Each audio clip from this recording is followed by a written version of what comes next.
오직 나는 여호와를 우러러보며 나를 구원하시는 하나님을 바라보나니 나의 하나님이 나에게 귀를 기울이시리로다. 나의 대적이여, 나로 말미암아 기뻐하지 말지어다. 나는 엎드러질지라도 일어날 것이요, 어두운 데 앉을지라도 여호와께서 나의 빛이 되실 것이미로다. 내가 여호와께 범죄하였으니 그의 진도를 당하려니와 마침내 주께서 나를 위하여 논쟁하시고 심판하시며 주께서 나를 인도하사 광명에 이르게 하시리니 내가 그의 공의를 보리로다. 나의 대적이 이것을 보고 부끄러워하리니 그는 전에 내게 말하기를 내 하나님 여호와가 어디 있느냐 하던저라. 그가 거리에 진흙같이 밟히리니 그것을 내가 보리로다. 여러분, 최근에 믿을 사람 하나 없다 이런 말 들어본 적 있습니까? 그래요? 누가 그렇게 못 믿겠어요? 네. 최근 이 사기 통계 벌써 설교 끝내라고요? 자, 여러분, 이 최근에 사기 통계를 조사해 보면 이 사기 당하는 사람 10명 중 6명은요 친구나 이웃에게 당한다는 통계 조사를 본 적이 있습니다. 이 보이스피싱도 피싱인데 실제로 이 친한 지인에게 정말 믿었던 사람들에게 사기를 당하면요 그 충격은 말로 다 표현을 못하는 것 같습니다. 얼마나 힘들겠어요. 혹시 여러분 가수 성시경 씨 알고 있나요? 우리 선생님만 네 이렇게 대답해 주셨는데요. 여러분 노래로도 유명하고요. 이 먹을 텐데라는 유튜브 채널로도 유명하신 분입니다. 이 성시경 씨가 최근에 10년 넘게 자신과 일한 매니저에게 사기를 당해가지고 큰 어려움을 겪고 있다는 것을 공개했는데요. 바로 얼마 전까지 유튜브 채널에도 이 매니저와 함께 출연을 했다고 합니다. 여러분 이 성시경 씨 콘서트가 여러분 잘 모르겠지만요 상당히 인기가 많습니다. 근데 이상하게 VIP 티켓이 일찍 매진이 되고 자꾸 안표상에 나오더래요. 그걸 찾다가 보니 범인이 자신이 정말 믿고 신뢰했던 자신의 매니저였습니다. 매니저는요 그거를요 자신의 아내 명의 계좌로 돌려서 범죄를 은폐까지 했다고 하더라고요. 그리고 성시경 씨가 이 매니저한테 얼마나 잘해줬냐면요 이 매니저를 위해서 본인이 직접 결혼식 축가도 불러주고 사회는 신동엽 씨, 그리고 줄에는 원로 가수 양희은 씨, 그리고 결혼식에 드는 모든 비용 일체를 다 지원해 줬다고 합니다. 여러분 지금 결혼을 안 해봐서 공감이 잘 안 될 텐데요. 여러분 내 결혼식 사회가 신동엽 씨고 축가가 성시경이면 정말 어마어마한 결혼식이에요. 보통 이런 분들이 사회를 하거나 결혼식을 하는 곳은 주로 호텔인데요. 그럼 호텔에서 연예인들 불러놓고 결혼을 하면요 얼마 드는지 아십니까? 1억이 넘어갑니다. 1억이. 그 비용을 성시경 씨가 자신의 매니저를 위해서 다 대어줬다는 거예요. 근데 이 매니저가 성시경 씨를 등쳐먹고 VIP 티켓을 자신이 빼돌리고 이렇게 완전히 사기를 쳤다라는 것이죠. 여러분 성시경 씨가 이렇게 사기를 당했을 때 기분이 어땠을까요? 굉장히 힘들었을 것 같아요. 여러분도 혹시 이런 생각 해본 적 있습니까? 도대체 누굴 믿고 살아야 하지? 친구에게 속았을 때, 가족 사이가 흔들릴 때, 학교에서 믿었던 친구가 나를 실망하게 했을 때 사람들 믿는 게 이렇게 어려운 일인가 하고 느껴본 적이 사실 우리 모두에게 한 번씩은 있을 것입니다. 오늘은 그런 마음을 가지고 미가서 7장 말씀으로 함께 은혜를 나누고자 하는데요. 먼저 미가서에 대한 소개를 하도록 하겠습니다. 여러분요, 이 미가의 풀네임은요, 미가야로 누가 여호와 같은가라는 의미를 가지고 있습니다. 멋있죠? 하나님만 높이고 하나님만 바라보는 신앙을 이름부터 담고 있습니다. 미가는요, 여러분 시골 출신이에요. 지금으로 말하면요 도시 엘리트 사람이 아니라 가드 모레셋이라는 촌동네 출신입니다. 중심이었던 예루살렘으로부터 40km 떨어진 곳에 살고 있었어요. 이 목축업을 하던 집안 배경을 가진 아주 평범한 사람이 바로 미가 선지자였습니다. 그러나 하나님은요 그처럼 평범한 사람을 부르셔서 선지자로 세우셨습니다. 여러분 중에 혹시 나는 왜 수도권에 태어나지 못하고 서울에 태어나지 못하고 왜 이렇게 울산 땅에 태어났을까 하면서 혹시 자기 자신을 안 좋게 여기는 친구가 있습니까? 여러분, 시골에서 태어나도 내가 울산에서 지방에서 살아도요, 하나님이 여러분을 사용하시면요, 얼마든지 하나님이 여러분을 열방 곳곳에 막 돌아다니게 하시면서 여러분, 하나님이 여러분들 쓰실 줄 믿습니다. 아멘. 아멘 하면 그대로 될 줄 믿습니다. 자, 여러분, 출신 배경은요 그닥 중요하지 않아요. 그리고 미가는요 소선지서에 속하는데요, 성경을 보면 이 선지서들이요 두 종류로 나뉩니다. 대선지서가 있고 소선지서가 있습니다. 먼저 대선지서는요 이사야, 예레미야가 에스겔, 다니엘이고, 소선지서는요 호세아부터 말라기까지 12권을 소선지서라고 부르기도 하는데요. 그런데 좀 소선지서 하면 어감이 좀 이상하니까 이 신학교에서는 12선지서라고 부르기도 합니다. 왜 이렇게 불렀냐면요, 이 많은 성도들이 대선지자는 급이 높은 선지자, 소선지자는 좀 급이 낮은 선지자라고 이렇게 오해하는 경우가 많은데요. 여러분, 대는요 책에 분량이 길어서 붙여진 이름이고, 소는 분량이 조금 작아서 붙여진 이름일 뿐 메시지는 결코 약하지 않습니다. 여러분, 미가는요 소선지자에 속했지만요, 여러분, 이 미가의 메시지는 정말 놀라운 것을 예언을 했어요. 특히 여러분, 미가가 한 예언 중에 가장 유명한 예언이 뭐냐면요, 바로 이 예수님의 탄생지 예언을 미가 선지자가 합니다. 여러분, 예수님이 어디서 태어나셨을까요? 이거 적혀 있잖아요. 맞아요. 베들레헴에 태어났죠. 여러분, 미가서 5장 2절을 보면 이런 내용이 나와요. 베들레헴 에브라다야, 내게서 이스라엘을 다스릴 자가 나오리라. 여러분, 미가 선지자는요 예수님이 태어나기 전에 700년 전에 활동을 했던 선지자입니다. 미가는 지금 700년 전에 예언을 하고 있다라는 거예요. 대단하죠, 여러분. 그래서 오늘은요 미가서 7장 중심으로 함께 은혜를 나누려고 하는데요, 사실 이 미가서 7장은요 지금의 우리의 시대와 굉장히 비슷한 배경을 가지고 있습니다. 미가가 살던 시대는요 믿을 사람이 거의 없는 시대였어요. 착한 사람이 거의 없고, 정직한 사람이 사라지고, 친구도 이웃도 믿기 어렵고, 심지어 가족 간에도 서로 상처 주고 배신했다고 합니다. 미가서 7장 5절을 보면요 이런 표현이 나와요. 우리말 성경을 보면요, 이웃을 믿지 말며 친구를 신뢰하지 마라. 내 품은 여자에게도 입을 조심하여라. 이웃을 믿지 말래요. 친구도 의지하지 말래요. 그리고 여기서 내 품에 누운 여자는요 아내를 뜻하는 것이거든요. 아내도 믿지 말라고 이야기하고 있습니다. 6절을 보면요, 아들이 아버지를 멸시하며 딸이 어머니를 대적한대요. 가족조차 믿을 수 없던 시대가 미가 선지자가 활동했던 시대였습니다. 여러분, 이 정도면요 영적으로 얼마나 많이 무너진 시대입니까? 사회 전체가 영적으로 완전히 갈라져 있었어요. 사람과 사람 사이의 신뢰는 바닥났고요, 가족도 친구도 이웃도 서로 믿을 수 없던 시대였습니다.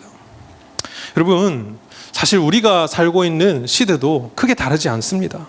앞에서 해맑게 웃던 친구들끼리 돌아서면 뒷말을 하고, SNS 댓글과 DM에서 쉽게 상처를 주고, 학교에서는 경쟁 때문에 서로 의식하고, 가족 간에도 때로는 갈등이 생기기도 하고, 심지어 다 큰 어른들도 서로에게 실망할 때가 있고, 심지어 교회 안에서도 상처받는 일이 생기기도 합니다. 이럴 때 우리는 이런 생각을 해요. 내가 믿었던 그 사람이 왜 이렇게 나를 힘들게 하지? 사람을 믿는다는 게 이렇게 어려운 일이었나? 여러분, 그런 여러분의 마음을 미가 선지자도 똑같이 느꼈습니다. 그러나 그 절망적인 시대 속에서 미가는 이렇게 고백합니다. 오직 나는 여호와를 우러러보며 나를 구원하시는 하나님을 바라보나니. 이 고백은요 시대를 뒤집는 고백이었습니다. 사람은 흔들려도, 관계는 무너져도, 상황은 뒤집혀도 나는 하나님만을 바라보겠다. 여러분, 이것이 미가서 7장의 핵심 메시지입니다. 그리고 오늘 이 자리에 있는 여러분에게 하나님이 주시는 말씀인 줄도 믿습니다. 여러분들도 그런 순간이 꽤나 있을 거예요. 친구 때문에 무너지는 순간, 내 실수 때문에 낙심하는 순간, 가정의 문제 때문에 마음이 흔들리는 순간, 사람한테 실망해서 마음의 문을 닫고 싶은 순간들이 있었을 겁니다. 오늘 말씀은요 그런 여러분들에게 주시는, 하나님께서 주시는 회복의 말씀입니다. 넘어지고 마음이 상하고 관계 때문에 지친 학생들, 자기 실수 때문에 낙심한 학생들에게 하나님이 오늘 여러분들에게 말씀하시는 거예요. 그래서 우리는 세상을 바라보지 말고 나를 바라보면 다시 일어설 수 있다라는 하나님의 음성을 들어야 해요. 우리가 오늘 이 말씀으로 세 가지로 함께 은혜를 나누고 기도하고자 하는데요. 첫 번째, 불신의 시대 우리가 바라볼 단 한 분. 첫째, 여러분이 한번 읽어주세요. 시작. 세상 흔들려도 나는 하나님만 바라봅니다. 여러분, 찬양 중에 이런 찬양이 있죠. 나의 영혼이 잠잠히 하나님만 바라며. 예, 넘어갈게요. 어제 우리 도건이가 보니까 엄청 그 울산에서 그 되게 그 크리스마스 축제에서 뭐 노래를 불렀는데 1등을 했다고 하더라고요. 아, 부러워요. 박수 한번 쳐주세요. 동원아 잘했지? 아, 그래요. 좀 부담스러울 수 있을 것 같은데, 여러분, 오늘 이 고백은요 시편 62편 1절에서 비롯된 찬양인데요. 여러분, 우리가 사는 세상은요 계속 흔들립니다. 사람도 흔들리고 관계도 흔들리고 심지어 내 자신조차도 못 믿을 때가 있어요. 그런 시대 가운데 살던 사람이 바로 미가였습니다. 그리고 그는 그의 이름처럼 누가 여호와와 같은가라고 선포하고 있죠. 미가서 7장 7절 말씀 우리 같이 한번 읽겠습니다. 시작. 오직 나는 여호와를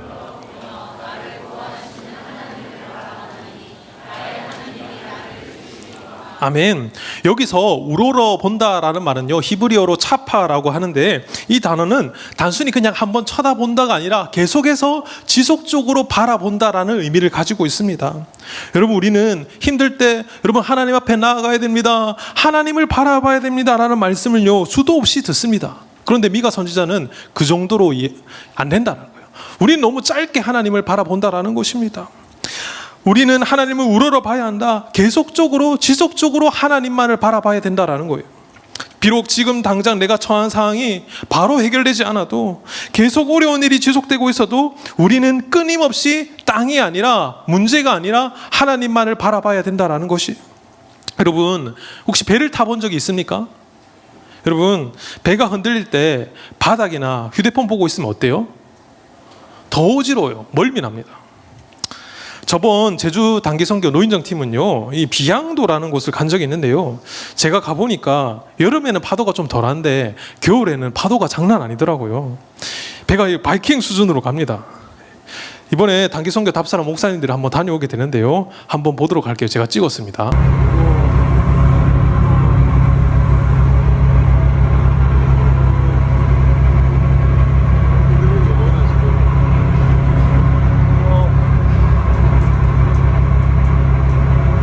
예, 뭐 별거 아닌 것 같죠. 그런데 타보면요 배가 진짜 엄청 많이 움직입니다. 이 휴대폰이 흔들리는 게 파도가 치는 거예요. 그런데 이렇게 파도가 심하게 칠 때 최대한 집중해서 저 멀리 창밖에 수평선을 보면요 흔들리지 않는 것을 봐요. 그리고 배멀미도 좀 덜하게 됩니다. 실제로 이 정모 목사님이 지난 겨울 단기 선교 답사 갔다가 이 비양도행 배 타고요 완전히 막 올리고 엄청 힘들어 했었는데요, 여러분 실제로 파도 많이 칠 때 휴대폰 보고 있으면요 멀미 계속 나요. 네, 여러분, 파도가 치는 배 안에서 여러분 수평선을 바라보면요 우리가 흔들리지 않는 것을 경험하게 됩니다. 왜냐하면 흔들리지 않는 것을 보면 나도 흔들리지 않기 때문이에요. 미가는 흔들리는 시대 속에서 흔들리지 않는 한 분 하나님을 바라본 것입니다. 여러분, 미가는요 그 당시 시대 사람들이 조금 나빠졌습니다 이렇게 말한 정도가 아니에요. 미가가 살던 시대는요 완전히 붕괴된 시대였습니다. 미가서 7장 2절을 보면요, 경건한 자가 세상에서 끊어졌고 정직한 자가 사람들 가운데 없도다. 각기 그물로 형제를 잡으려 하고, 사람들이 서로 잡아 노예로 갖다 팔려고 하고 이용하고 이용당하고, 우리가 뉴스에서 자주 보는 모습이죠. 최근에 캄보디아에서 많은 청년들이 납치를 당해 실제 살해당하고 보이스피싱 범죄에 이용된 뉴스 기사를 본 적이 있습니다. 아마 그때도 이랬을 것 같아요. 5절을 보면요, 이웃도 친구도 믿지 말라고 합니다. 사람들이 너무 이기적이라 하나 누구 하나 의지할 수 없는 시대. 심지어 6절에 보면 가족 간에도 서로 대적한다라고 말씀하고 있어요. 가장 안전해야 할 관계마저도 무너진 시대. 여러분, 이 상황이 얼마나 안타깝습니까? 정말 믿을 놈 하나 없는 세상이에요. 그 시대가 바로 미가가 살던 세상이었습니다. 그리고 어쩌면 우리가 살던 이 시대도 비슷한 것 같아요. 믿었던 친구에게 뒤통수 맞을 때, 단톡방에서 나만 빼놓고 초대해가지고 나를 향한 말들이 떠도는 걸 알았을 때, 친했던 친구가 갑자기 좀 멀어질 때, 가족 간에 말다툼이 끊이지 않을 때, 믿었던 선생님, 어른들에게 실망할 때, 그때도 우리는 이런 생각을 하게 되죠. 내가 누구를 믿고 살아야 하지? 이 세상 너무 혼란스럽다. 그런데 여러분, 미가는 그렇기 때문에 오히려 하나님만을 바라보았습니다. 세상이 흔들릴수록, 내가 흔들리고 관계가 흔들릴수록 흔들리지 않으시는 한 분을 붙들어야 하기 때문입니다. 여러분, 사람을 바라보면요, 그만큼 기대도 하지만요, 실망도 큽니다. 이런 말이 있어요. 정확히 누가 했는지는 모르겠는데, 사람은 믿음의 대상이 아니라 사랑해야 할 대상이다. C.S. 루이스도요, 비슷한 말을 남겼습니다. 사람마다 이 말에 대해서 조금씩 다르게 생각하기도 합니다. 어쨌든 사람은요, 분명하게 좋을 때도 있고 나쁠 때도 있어요. 변할 때도 있고 흔들릴 때도 있습니다. 오늘 나에게 잘해줘도 내일 나에게 상처를 줄 수 있는 게 바로 사람이라는 거예요. 왜 그럴까요? 사람은요, 원래 완벽하지 않기 때문입니다. 그런데 여러분, 하나님은 어떠실까요? 여러분, 하나님은요, 변하지 않으십니다. 하나님은 실수하지 않으십니다. 하나님은 언제나 신실하십니다. 하나님은 절대 나를 버리지 않습니다. 하나님은 나를 있는 그대로 사랑하십니다. 여러분, 아멘이십니까? 그래서 미가는 지금 이런 고백을 하는 거예요. 오직 나는 여호와만을 바라보겠다. 이 고백은 비록 지금 내가 처한 상황이 너무나도 힘들지만 그럼에도 불구하고 하나님만 바라본다라는 뜻입니다. 여러분, 이게 신앙이에요. 신앙은 내가 무엇을 바라보는가, 이게 신앙입니다. 내가 그냥 교회 나온다고 신앙이 아니에요. 여러분, 따라하겠습니다. 바라봄은 믿음의 시작이다. 한시에 예배되니까 많이 졸리죠, 여러분? 그래요. 거의 막 자고 있는데요. 여러분, 시선이 곧 삶이라는 말이 있습니다. 내가 어디를 바라보느냐, 내 감정, 내 판단, 내 선택, 내 행동이 다 바뀌게 됩니다. 여러분, 내가 기말 시험이 다가올 때 못하겠어, 미적 너무 어려워, 망했어, 이런 생각에만 시선을 두면요, 정말로 못하게 돼요. 반대로 내가 하나님께서 주신 지혜로 최선을 다해보겠다라고 믿음으로 나아가면 포기한 것보다는 훨씬 좋은 성적을 거두게 됩니다. 마찬가지로 사람에게 시선을 두면 계속 흔들리고, 환경에 시선을 두면 계속 불안하고, 내 감정에 시선을 두면요, 금방 무너져요. 하지만 하나님께 시선을 둔 사람은요, 세상이 흔들려도 잠깐 흔들릴 뿐 다시 하나님을 붙잡게 됩니다. 여러분, 혹시 지금 무엇 때문에 흔들리는 사람이 있습니까? 친구 문제 때문에, 성적 때문에, 가정 문제 때문에, 아니면 나 자신에 대한 실망감 때문에 흔들리는 사람이 있습니까? 그 흔들림 속에서 하나님은 여러분에게 물으십니다. 너는 지금 무엇을 보고 있니? 사람을 보고 있니? 아니면 문제를 보고 있니? 아니면 나를 바라보고 있니? 믿음은요, 보는 것에서 시작됩니다. 미가는 말합니다. 나는 나를 구원하시는 하나님을 바라본다. 미가서 7장 7절인데요. 중간 말씀을 보면 나를 구원하시는 하나님을 바라보나니, 여기서 구원하시는 이 말이 중요해요. 바라보는 대상이 능력이 있으신 분, 나를 건져내시는 분, 나를 붙드시는 분, 나를 고치시는 분, 나를 일으키시는 분이라는 것입니다. 그래서 미가는 흔들리지 않았습니다. 그 무너진 시대 속에서도 무너지지 않았습니다. 세상은 흔들려도 나는 하나님만을 바라보겠다. 여러분, 이것이 우리의 첫 번째 결단이 되었으면 좋겠습니다. 사람보다 하나님, 관계보다 하나님, 환경보다 하나님, 문제보다 하나님, 그리고 실패보다 하나님. 여러분의 눈을 하나님께 고정하시기 바랍니다. 그 시선 하나가 여러분의 삶을 완전히 바꾸게 될 줄 믿습니다. 우리가 가진 모든 문제의 해결은요, 하나님을 바라보는 것에서부터 시작이 됩니다. 여러분, 다른 방법이 없어요. 둘째는요, 여러분 같이 한번 읽겠습니다. 시작. 넘어짐 속에서도 빛이 되어 일으키시는 하나님이에요. 여러분, 우리가 하나님을 바라보기로 했다고 해서 당장 내 앞에 있는 모든 문제가 바로 해결되는 건 아닙니다.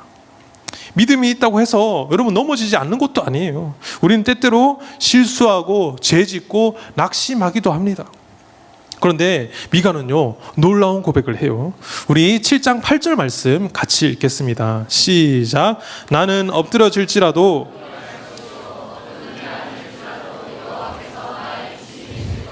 아멘. 여러분, 이 구절은요, 넘어진 사람에게 주는 최고의 위로와 소망입니다. 미가는 지금 너무 힘든 상황, 말 그대로 엎드려진 상황 가운데 있습니다. 여기서 엎드려졌다라는 말은요, 잠깐 미끄러진 정도가 아니에요. 히브리 원문은요, 나팔이라고 하는데 의미는 떨어지다, 추락하다, 불행이나 재난에 빠지다 등 삶의 깊은 위기, 앞이 보이지 않는 절망이 임했다라는 뜻입니다. 다시 말하면 죄 때문에 무너졌을 때, 실수로 큰 상처가 생겼을 때, 사람 때문에 마음이 찢어졌을 때, 스스로 용서하기 어려울 때, 나는 이제 안 되나 보다라는 생각이 들 때, 그때를 말하는 겁니다. 여러분, 우리의 삶 가운데도요, 이런 순간이 있습니다. 시험 망쳤을 때, 친구랑 심하게 싸웠을 때, 관계가 무너졌을 때, 부모님께 상처를 드렸을 때, 내 자신이 너무 싫어질 때, 이럴 때 우리는 생각합니다. 나는 이제 끝났다. 이제 하나님도 나를 못 쓰시겠지. 이 실수 때문에 나는 완전히 망했어. 그런데 미가는 이렇게 말합니다. 나는 엎드러질지라도 일어날 것이다. 여러분, 이게 신앙입니다. 신앙은요, 안 넘어지는 게 신앙이 아니라 넘어져도 다시 일어나는 게 신앙이에요. 그리고 더 중요한 사실은 미가는요, 여기서 내가 일어날 것이다 라고 말하지 않습니다.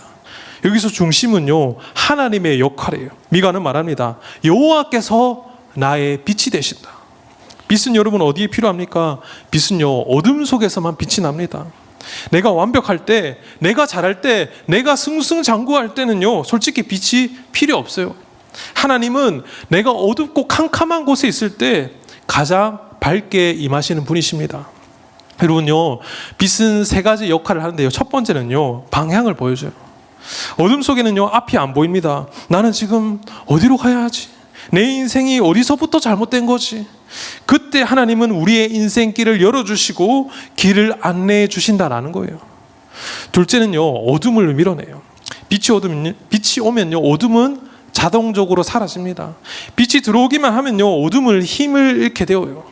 여러분의 마음속 어둠, 죄책감, 두려움, 상처, 미움, 열등감, 이 모든 것은 하나님이 빛이 들어오면 사라진다라는 것입니다. 그리고 셋째는요, 다시 일어나도록 힘을 준다라는 거예요. 여러분, 넘어졌을 때 일어나지 못하는 이유는요, 힘이 없기 때문입니다. 그런데 하나님의 빛은 우리 영혼에 다시 일어나는 힘을 공급한다라는 거예요. 그래서 미가는 이렇게 고백합니다. 나는 엎드러질지라도 일어날 것이요. 이건 자기 의지의 표현이 아니라 하나님이 일으키신다는 믿음의 고백이라는 거예요. 그리고 미가는 이어서 아주 정직한 고백을 합니다. 우리 7장 9절 말씀도 함께 읽겠습니다. 시작. 내가 여호와께 범죄하였으니. 여러분, 이 말이요, 참 어려운 말입니다. 청소년 때 가장 어려운 말이 뭐냐면요, 내가 잘못했어요, 이 말입니다. 어른이 돼서도요, 참 자기의 잘못을 솔직하게 인정하는 게 어려운 것 같아요. 우리는 실수하면요, 숨기고 싶고 감추고 싶고 그리고 핑계대고 싶습니다. 그런데 미가는 하나님 앞에 자기의 죄를 인정하는 순간 하나님의 빛이 비추기 시작했습니다. 성경은 말씀합니다. 시편 51편 17절입니다. 하나님께서 구하시는 제사는 상한 심령이라. 하나님이여 상하고 통회하는 마음을 주께서 멸시하지 아니하시리이다. 하나님은 상하고 통회하는 마음을 멸시하지 않으신대요. 우리가 완벽해야 하나님이 오시는 게 아니라 우리가 상할 때 하나님이 오십니다. 우리가 넘어진 자리, 우리가 실패한 자리, 우리가 죄 지은 자리에서 하나님은 우리를 일으키신다라는 거예요. 베드로가 절망하고 다시 업으로 돌아갔을 때 예수님은 베드로를 찾아가셨고, 사도 바울이 다메섹 도상에서 교회에 다니는 사람을 다 때려잡으려고 할 때 그때 예수님은 사도 바울에게 찾아오셨습니다. 잠언 24장 16절 말씀 같이 읽겠습니다. 시작. 대저 의인은 7번 넘어질지라도 다시 일어나려니와. 아멘. 왜 일어날까요? 의인이 강해서가 아닙니다. 성경은 말합니다. 시편 37편 24절입니다. 그는 넘어지나 아주 엎드러지지 아니하면 여호와께서 그의 손으로 붙드심이로다. 아멘. 그러니까 여러분, 우리는 실수했다고 끝난 게 아니에요. 넘어졌다고 완전히 실패한 게 아닙니다. 어둠 속에 있다고 버려진 사람이 아닙니다. 우리는 하나님께 붙들린 사람이라는 거예요. 여러분, 혹시 지금 어떤 이유 때문에 넘어져 있습니까? 공부가 안 돼서, 사람 때문에 마음이 너무 상해서, 죄 때문에 하나님 앞에 서기 부끄러워서, 반복되는 실수 때문에 스스로가 너무 미워서. 여러분, 하나님은요, 넘어지지 않는 사람을 기뻐하는 것이 아니라 넘어졌을 때 하나님께 다시 돌아오는 사람을 기뻐하십니다. 오늘 하나님이 여러분에게 하시는 말씀입니다. 너는 넘어졌지만 끝난 게 아니다. 내가 너를 일으킬 것이다. 셋째는요, 그 상황 가운데 결국 승리하게 하시는 하나님이에요. 우리는 앞서 두 가지 사실을 바라보았습니다. 첫째는요, 세상은 흔들려도 하나님만을 바라볼 때 흔들리지 않는다는 것. 둘째는 넘어져도 하나님께서 빛으로 오셔서 우리를 일으켜 주신다는 것. 그렇다면 하나님께서 우리를 일으키신 후에는요, 어떤 일이 일어날까요? 미가서 7장은요, 바로 여기서 놀라운 결론을 말씀하고 있습니다. 바로 그것이 10절 말씀인데요, 우리 10절 말씀 같이 읽겠습니다. 시작. 나의 대적이 이것을 보고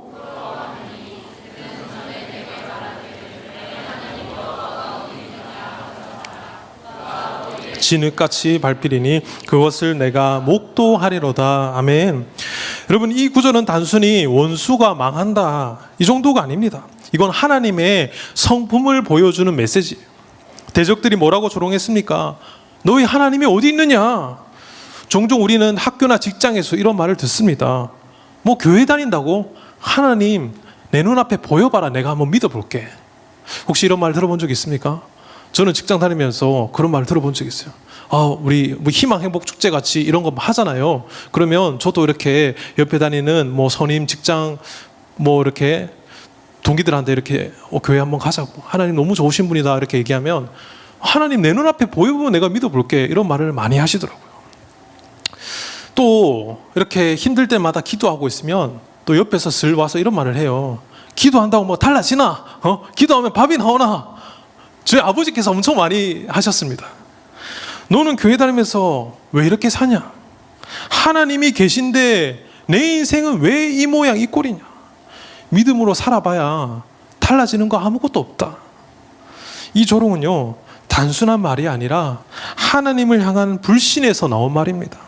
그런데 하나님은요, 그 조롱을 듣고 가만히 계시는 분이 아니에요. 성경 여러 곳에서 말씀합니다. 하나님을 조롱하는 자는 결국 수치를 당한다. 하나님은 의인을 위해 싸우시는 분이다. 악인은 잠시 형통하지만 오래가지 못한다. 미가는 그것을 직접 보게 될 것이다 라고 고백하고 있습니다. 그가 진흙같이 밟히는 것을 내가 보리로다. 여러분, 이 말은요, 하나님이 보복하신다 그 정도의 말씀이 아닙니다. 그보다 더 중요한 뜻은 바로 이것이에요. 하나님은 반드시 의인이 편에 되어서 함께 싸우신다라는 거예요.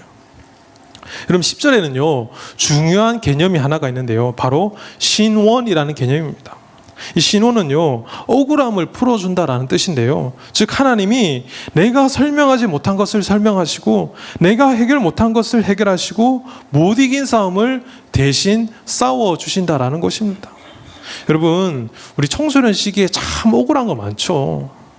잘못한 것도 아닌데 오해받은 적, 친구에게 뒤통수 맞고도 말도 제대로 못한 적, 실제로 그랬으면 학교 폭력 걸릴 텐데, 여러분 뒤통수 맞는 일은 다양하게 있잖아요. 믿었던 친구에게 뒤통수 맞았다, 이런 의미로 또 SNS에서 사실과 다른 이야기가 또 돌아다닌 적, 선생님이나 부모님이 내 모습을 잘못 이해한 적, 열심히 했는데 인정을 못 받은 적.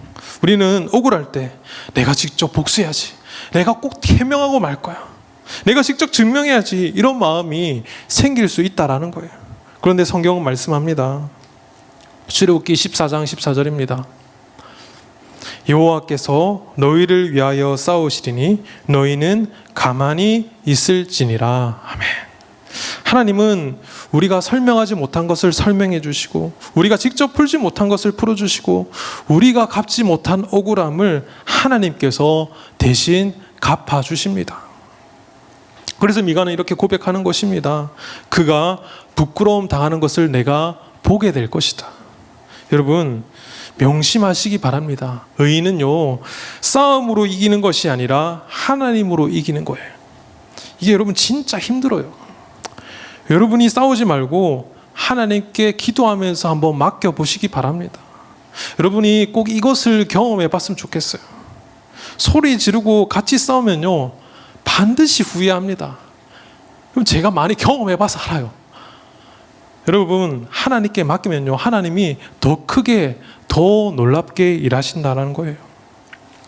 어쨌든 미가가 경험한 하나님은 간신히 회복시키시는 하나님이 아니라 완전히 역전시키시는 하나님입니다. 미가는요, 넘어졌고 어둠 속에 있었고 대적들에게 조롱받고 죄의 결과로 인해 징계도 받았지만 결국 하나님께서 그의 인생을 완전히 뒤집으셨습니다.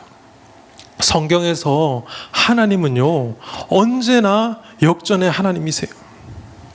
여러분, 요셉의 삶을 한번 볼까요?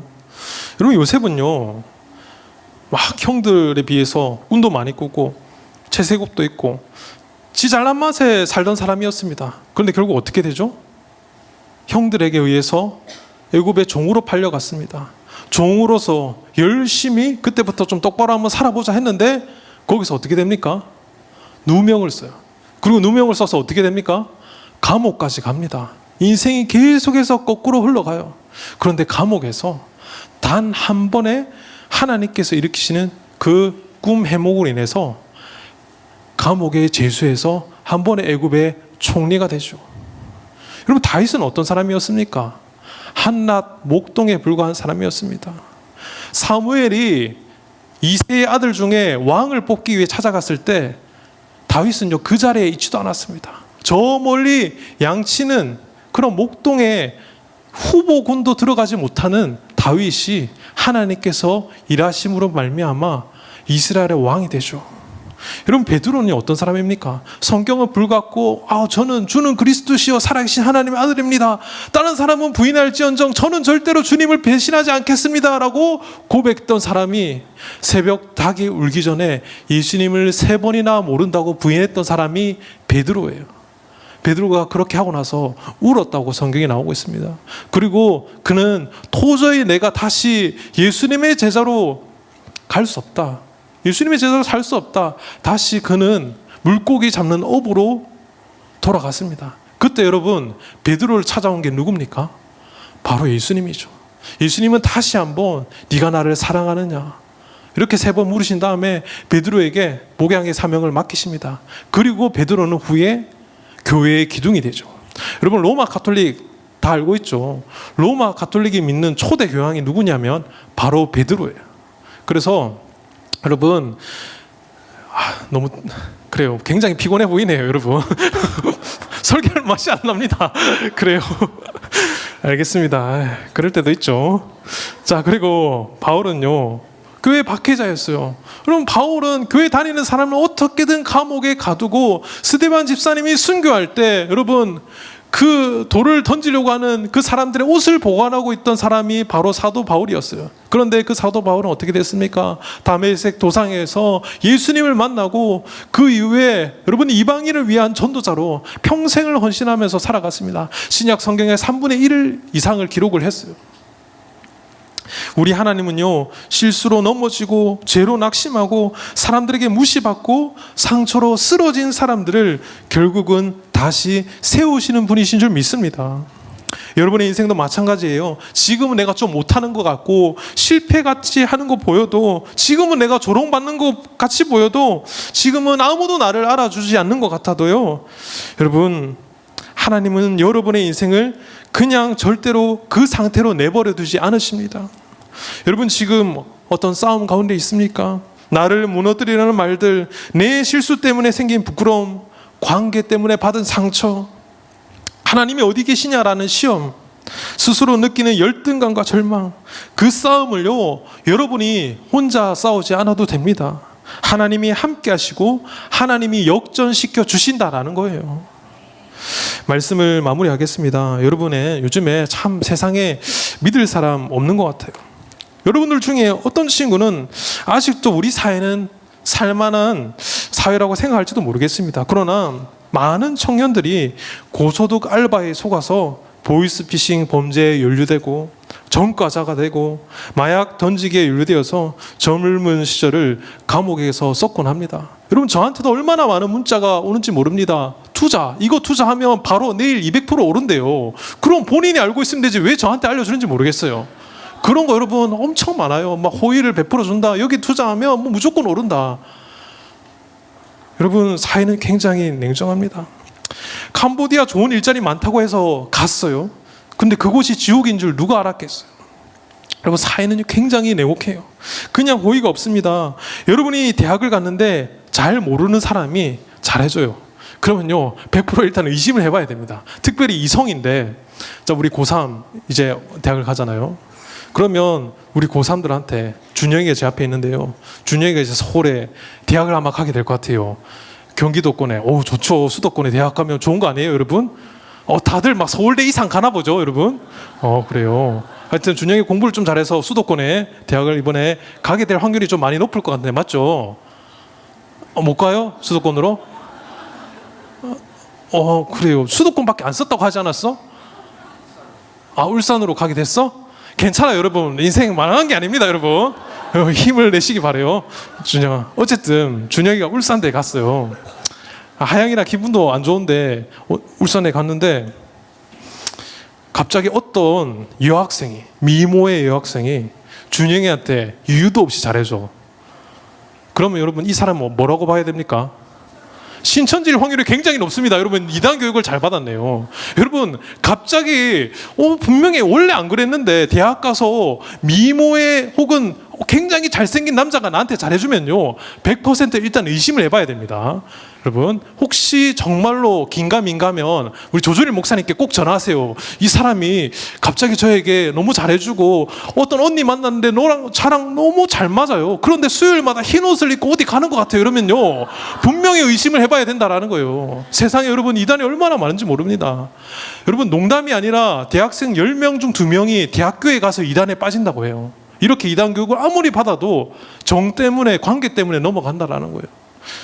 믿을 사람 없는 이 시대 가운데 여러분, 우리가 무엇을 붙들겠습니까? 하나님만 바라봐야 할 줄 믿습니다. 그냥 대충 바라보는 것이 아니라 우러러 바라보는 것, 차파의 흔해 지속적으로 바라보는 것, 그것이 우리의 인생길인 줄 믿습니다. 여러분, 친구 영원할 것 같죠? 그렇지 않습니다. 학창시절 죽고 못 살 것 같은 그런 친구도요 나이 들면요 자연스럽게 멀어지더라고요. 여러분, 이거 제 얘기가 아니고요, 금쪽이, 여러분 오은영 교수님 다들 알죠? 그분이 평생 가지고 가야 할 인간관계, 진실한 인간관계는요 보통 3-4명, 대부분의 사람은 3명으로 끝난다라고 합니다. 많으면 4명 정도 된다고 해요.